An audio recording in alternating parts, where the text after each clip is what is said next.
Well, I would like to introduce our speaker for the morning. This is Brandi Newell. Brandi is one of our nurse practitioners at Caldwell Hospice and Palliative Care. She helps take care of the patients in our AIM Advanced Illness Management Program. And she's going to talk to us a little bit about fall prevention and ways to be safe today. So Brandi, you just tell me next slide and I will handle all this. Oop, maybe I'll handle all this. I'll handle this part for you. Okay, awesome. We'll start there. Sounds good. Okay, so if you want to go to the next slide. Okay. Okay. So some facts on falling is every 20 minutes an older adult dies of a fall-related injury. Every year, 3 million older people are treated in the emergency room due to fall injuries. 800,000 patients a year are hospitalized because of a fall injury, and most often it's either a head or hip injury. Each year, at least 300,000 older people are hospitalized for hip fractures, and then more than 95% of hip fractures are caused by falling, usually by falling sideways. I think I've seen her daughter. Next slide. I don't have a picture. I'm blacked out. I think, can everybody else see it? Just got a black screen with my phone number and me in the corner.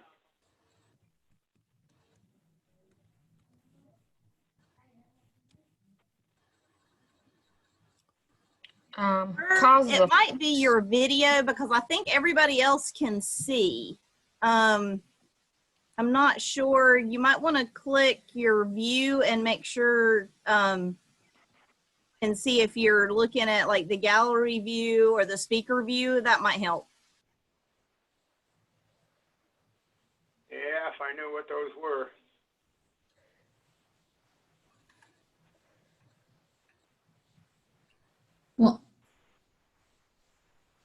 Well, Irv, if you can't see it, if it pops back up for you, then we can, you know, Brandi's she's got the information she's gonna go over, so hopefully it'll be helpful at least to hear it. Go ahead, I'll suffer and I'll just listen. Sorry. Okay, so causes of falls are usually related to age, any physical changes, health conditions, and medications. And I don't know if this was mentioned earlier in the statistics, but falls are the leading cause on injury among older adults. Next slide.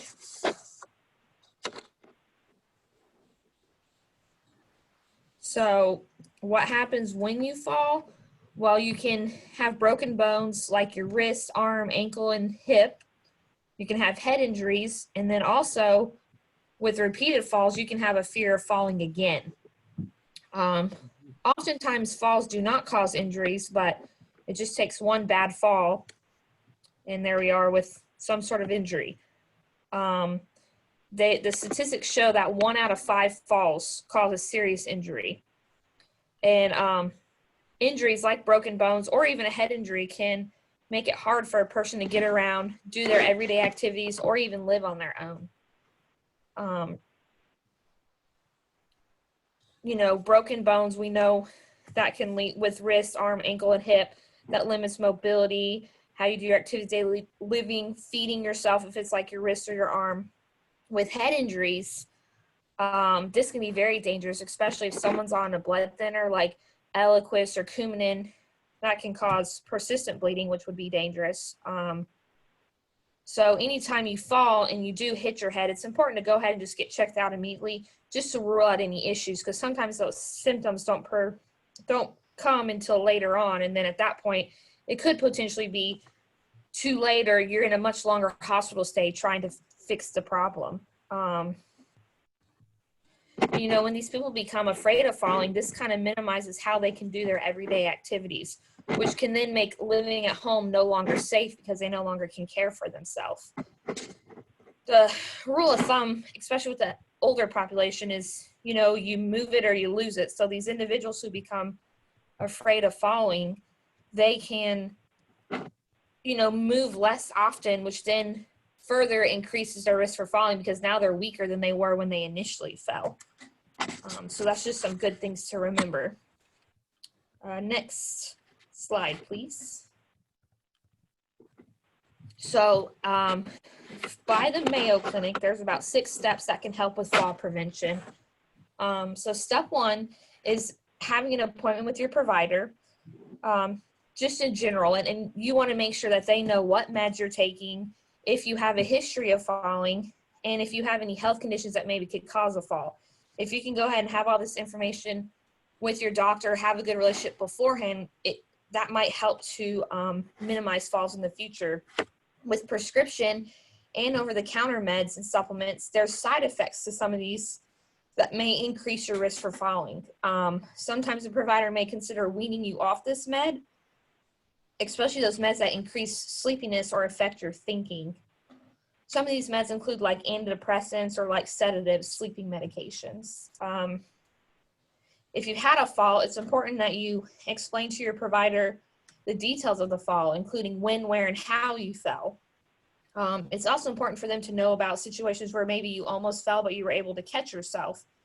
These details can help a provider recognize maybe why you're falling and maybe try to help the problem before you do end up on the floor. Health conditions that can cause a fall include eye and ear disorders, like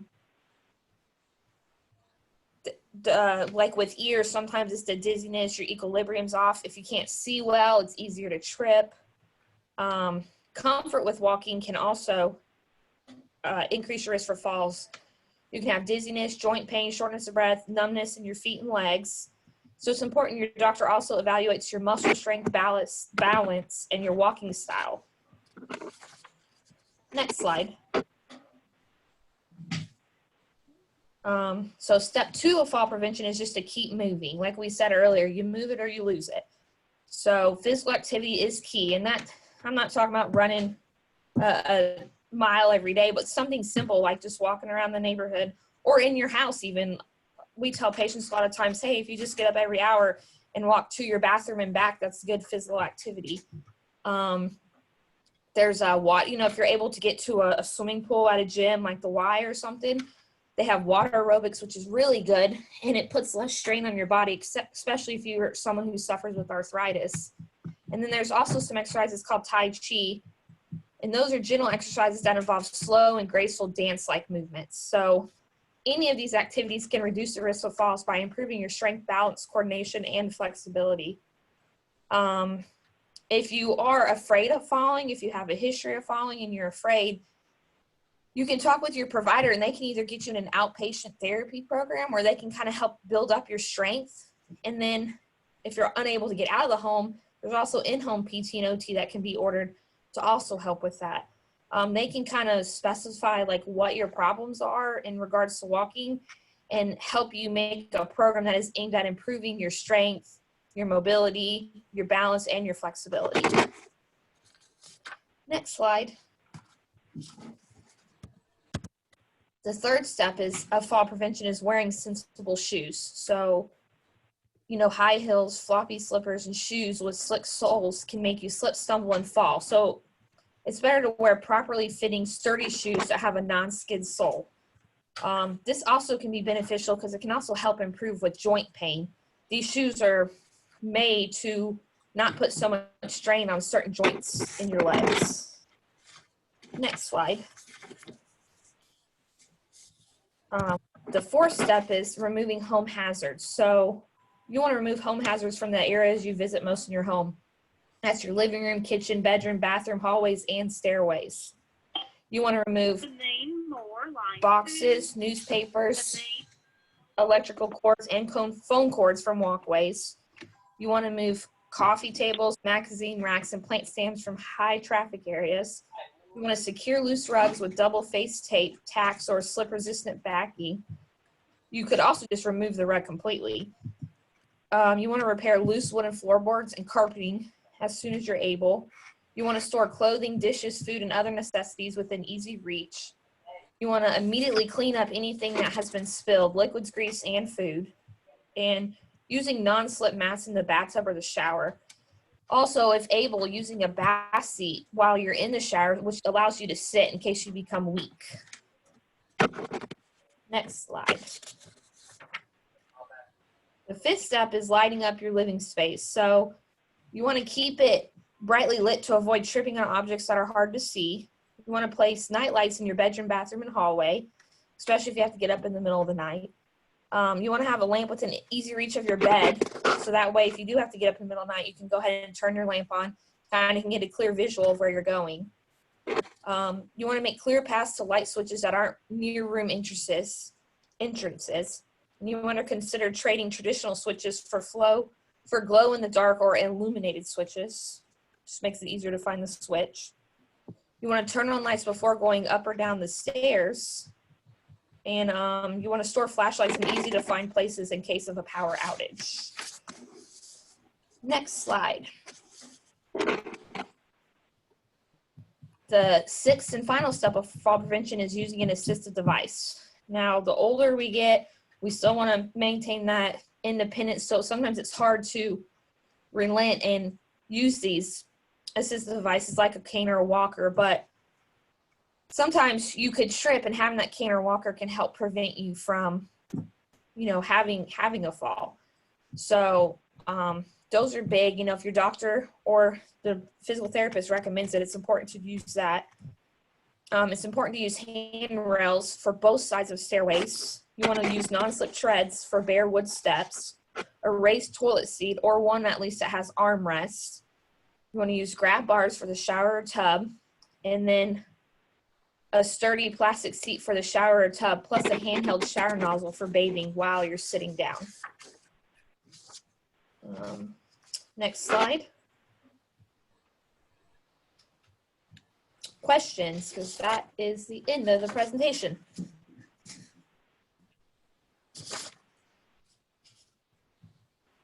What was the first item you had on that list? Like the first slide? Yeah. It was facts on falling. It talked about every 20 minutes an older adult dies of a fall-related injury. Each year, 3 million older people are treated in an emergency department for fall injuries. Over 800,000 patients a year are hospitalized because of a fall injury, most often either because of a head or a hip fracture, a head injury or a hip fracture. At least 300,000 older people are hospitalized for hip fractures, and more than 95% of hip fractures are caused by falling, usually by falling sideways. I think what I was looking for, the one before keep moving. Oh, let's see. Let me look. There it is, fall prevention. For step one of fall prevention, the appointment with your provider. So it's important before you even have a fall that you've discussed with your primary care physician, the meds that you're on, if you've ever had a fall, and if you have certain health conditions that increase your risk for a fall. So there's certain meds that are prescribed as well as over the counter that the side effects could increase your risk for falling. So your doctor may recommend weaning you off those meds that increase sleepiness or affect your thinking. Some of these meds include like antidepressants or sedatives. It's important that the doctor has details of any falls you've had, including when, where, and how you fell. But it's also important they know if you've almost fell, but you were able to catch yourself. These details can kind of help the doctor or the provider maybe figure out why you're almost falling, kind of gives them a better idea so they can help manage that and hopefully prevent a fall in the future.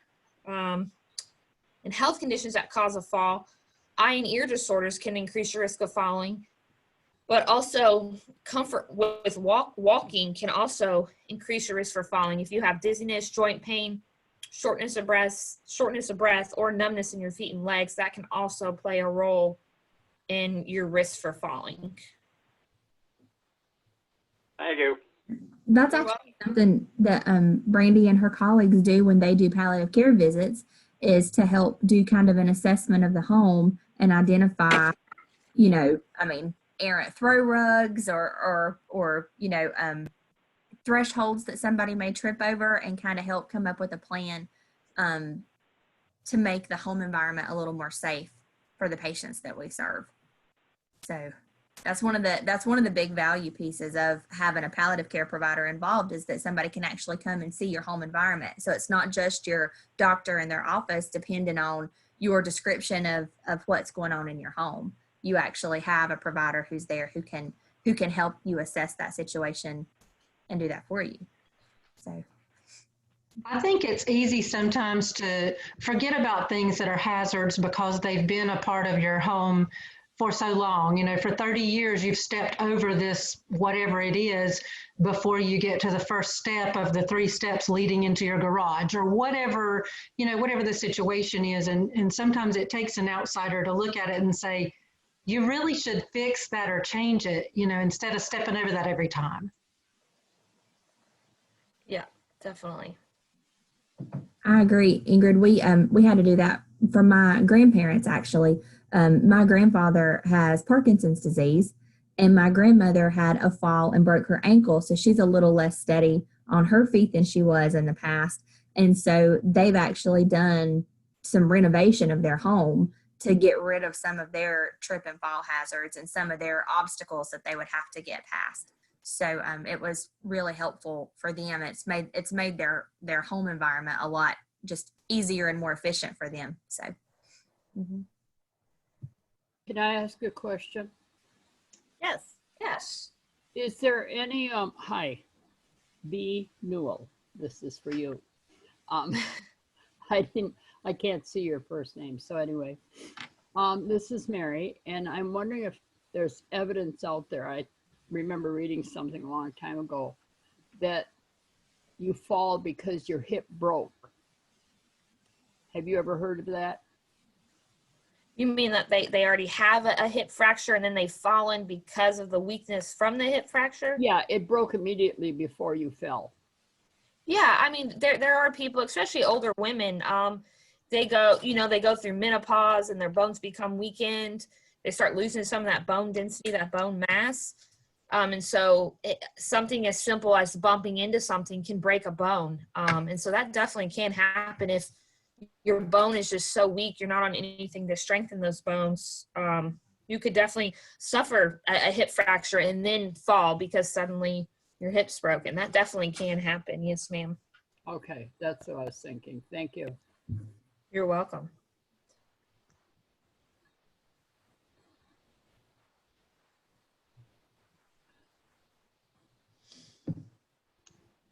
Does anybody else have questions?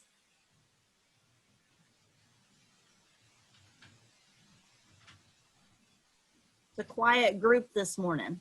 I know, it's weird. To the point. Haven't had any coffee yet. That'll do it. It's coffee chat. You're supposed to bring that with you. That's right. Oh, I thought you provided it. Oh, I'm sorry. Here it is.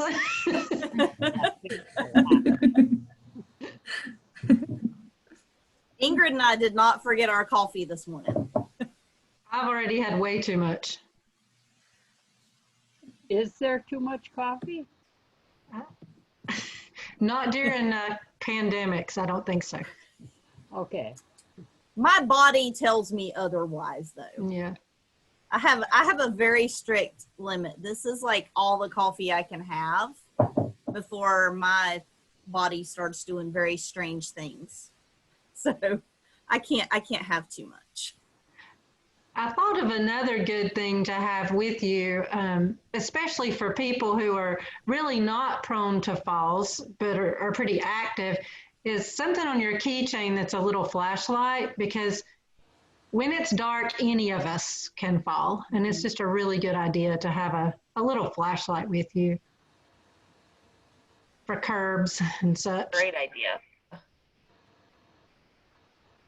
And one of the things, because I teach the Tai Chi class at the senior center, and one of the things that we talk about a lot is we're all in such a hurry to do everything that we are doing that you really don't think about the steps that you're taking. So you're almost like falling into walking instead of actually stepping and walking with, you know, that recognition of where your foot is and where your foot's landing and making sure that you're stable as opposed to doing that. And the grant that North Carolina, Western North Carolina got for fall prevention, part of that talked about the huge numbers of falls in Western North Carolina. And of course, some of that's attributed to snow and ice in the mountains and things like that. But everybody walks around these days with a cell phone in front of their face and not really paying attention to what they're doing. And that's one of the things that we talk about a lot in Tai Chi, is just really making sure that you're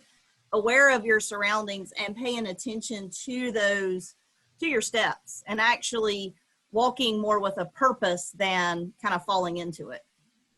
Hey, April, I don't know anything about that grant. Is that something that you could share more information about? Like, what's the purpose of the funding? And it was the North Carolina Fall Prevention Association, and they received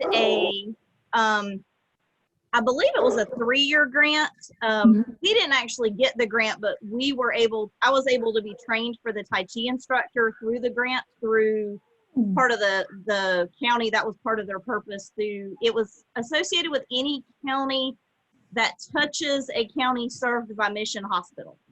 So we just barely made it into the actual coverage area. But that was part of how they trained several Tai Chi instructors in the western part of the state, was through that. But it's the North Carolina Falls Coalition that actually received the grant to do some work with fall prevention. And there is actually on Monday, the 21st at 11 o'clock, there's a Tai Chi for Falls and Arthritis workshop that the North Carolina Falls Coalition is doing. If somebody's interested in just kind of checking out the Tai Chi and seeing what it's about. yeah. So, and I can actually email a link out if anybody's interested in seeing that. Well, if you would send that to us, and that might be something that we could send to some of our palliative care folks. Okay. Who might. And we are working on trying to get a Tai Chi for Falls and Arthritis class virtually. That's trying awesome. to. It takes a lot of planning and coordination to be able to do that online, because one of the things with the Tai Chi is being able to see your participants and make sure that they're doing the movement safely, which has challenges virtually.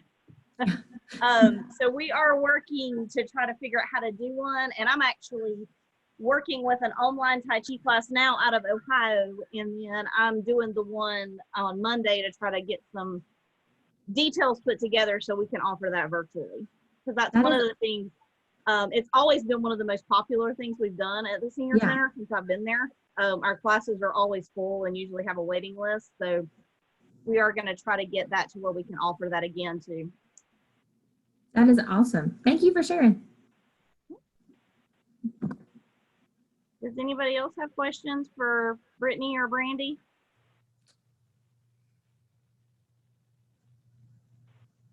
Pick up your big, Say that again, Irv. pick up your big feet. Don't shuffle. Irv always has a way of putting things. It's good advice, Irv. Told me. Well, Brittney, thank you guys for coming. Brandi, we really appreciate it. I know you guys probably have lots to do today, so if you guys want to jump off, we greatly appreciate you coming and joining us. And then if anybody else wants to hang around just to chat, we'll be glad to do that. Awesome. Thank you. Thank Appreciate you. it. Thanks. Have a good Friday, everybody. You too. Bye. Take Thanks. care.